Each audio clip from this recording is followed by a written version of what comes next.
mudane wasiir waxaan u malaynaa maalinkii suukaana dambeeyay waxaan ku shirnay iskugu nimid oo ku kala qaadanay awaamiir guriga gobolka waxaa meesha lagu dhisay guddi ka shaqeeya amniga ilaa ay maalinkii iyo maanta oo noo soo laabatay waxaa amniga gacanta ku hayay laamaha amniga qaybada kala duwan waxaa ilaahay subxaanahu wa tacaala noo suuro geliyey inuu amnigii noqdo meeshii la iskugu hadlay lahaa inuu yahay maanta oo aan joogno amni la isku hadlay karo oo yahay 100% ilaahay waxaan ka rajaynayaa subxaanahu wa tacaala inuu noo sii dhammaystiro markii ay dhacday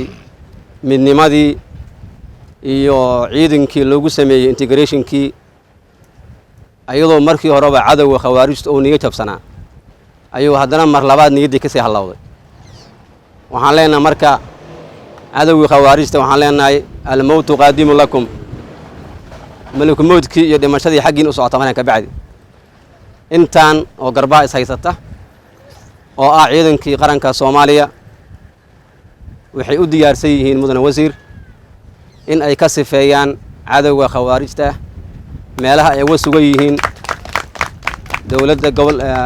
galmudug qaybaheeda yartaa oo dhiman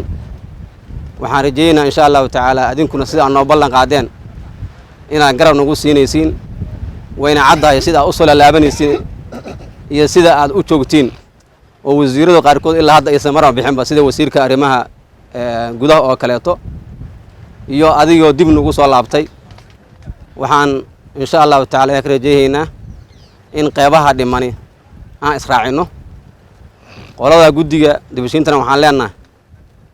u fadhiisa salmudug macnaha muggiis amnigii aad ku qaban lahaydeen dibashinta waa in diyaar walwal ma jiro de meesha Soomaaliya ugu amniga badan ama caalamku amniga badanba waa xaqiiq in wax ka imaanayaan dhammaan bulshada waxaan ka codsanaynaa qaybadeeda kala duwan in ay u diyaar garoobaan soo dhaweynta wufuuda imaanayso inay garab siiyaan laamaha amniga ee ku howlan har iyo hamiin in ay amniga sugaan hooyooyinka iyo aabayooyinka iyo dadka dhammaantood ay u noqdaan albaab ay hamiinka hoos ka xirtaan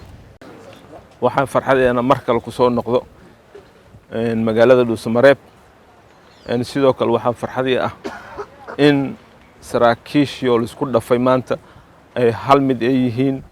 ay hal meel u wada jeedaan farxada ay tahay waan ku faraxsanahay intaas kadib ciidamadaas si gooni u daarmaya waxaan rabaa qabiilka in qarannimo lagu bedelo sidoo kale waxaan rabaa tafraaruq midnimo in lagu bedelo iyo waxaan rabaa danta gaarka in danta guud laga hormariyo inta sadaan isku raacno guul balaaran gaari doona waxaan sidoo kale ku faraxsanahay ciidamada qalabkiisa qeydahooda kala duwan in afar degmal maahane galmudug inta kale gacantooda ku jirto insha Allah waxaan rajaynaynaa mar dhow afartaas degmeel gacanta aan ku wada dhigno anaga wada socono anaga hareerihiina soconayna ma idinka daw marmeeno meelkan ku harmeeno waa idin daw soconayna insha Allah haduu Ilaahay yiraahdo diyaaraan nahay inaan nafteen u qadino dalkeena hooyo waxa ogaataa halka xuriyada wadanka waxa soo gaarsay rag dhalinyaro ah oo idinka naga yara 13 su'aal ka soo bilaabatay xuriyada haddaan haysanay ay ku yimaadeen marka duu qof naftiisa u horin hormar la gaari maayo marka inteena waxa la rabaa inaan nafteen u qadino qaranka Soomaaliyeed si jiilka naga dambeeyay nolol fiican ugu roon cadowna lagu xoreey intaas kadib waxaan maanta yimid dalka Soomaaliya gaar ahaan magaalada Muqdisho caasimadeena wafdi ka socda dawladda Qatar uu hogaaminayo ra'iisul ku-xigeenka ahna wasiirka arrimaha dibadda sidoo kale wafdigu waxa la socday wasiiro badan waxaana kamid ahaa wasiirka dekedaha isgaarsiinta dalka Qatar iyo wasiiradeena Maryam Qaasim maanta waxay ku dhawaaqeen in dekeda hobyo sidoo dhaqso badan loo bilaabi doono haduu Ilaahay subhanahu wa ta'ala marka waa u jeedaa dawladda Soomaaliyeed si gaar ayay ugu heelasay deegaankan ama maamul goboleedkan galmudug marka galmudug waxa la rabaa in dadkan gacmaha is qabsataan dowladana laga shaqeeyo cadowgana laga xoreeyo hadduu ilaahay yiraahdo midna ogaada cadowga hadduu arko in horumar laga gaarayo waddanka Soomaaliya meel kasta tahay wuxuu isku dayaa inay weerar ku soo qaadaan dekadaas waxaa dhici karta inay carqalayaan marka waxaa la rabaa annaga inaan difaaceeda diyaar u noqono mashaariicda ku horgeli lahayd mar haddaa dekad heshaan hadduu ilaahay yiraahdo wax badan laga heli doonaa waxaan sidoo kale ogaataan galmudug waa meelaha shidaalka Soomaaliyeed ugu badan ku jiro waxaasoo dhan waxaa la rabaa in annagoo nool carruurteena u soo saarno hadduu ilaahay yiraahdo oona isgarabsanayna waana mahadsantihiin si gaar waxaa ugu mahadcelinaya guddiga jubisiinta oo waqtigooda badan inta ku qaatay waxaan leenahay annaga ka amni ahaan waxaan diyaar u nahay in amniga aan sugno saraakiisha mar kale waxaan u daarmayaa qofka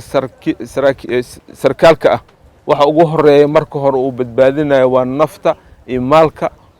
shacabka Soomaaliyeed intaas noogu muhiimsan marka diyaar aan nahay dadka u yimaado shirka inaan difaacno inaan nabad ee ku shirkooda ku dhameystaan diyaar waan mahadsantiin salaam alaykum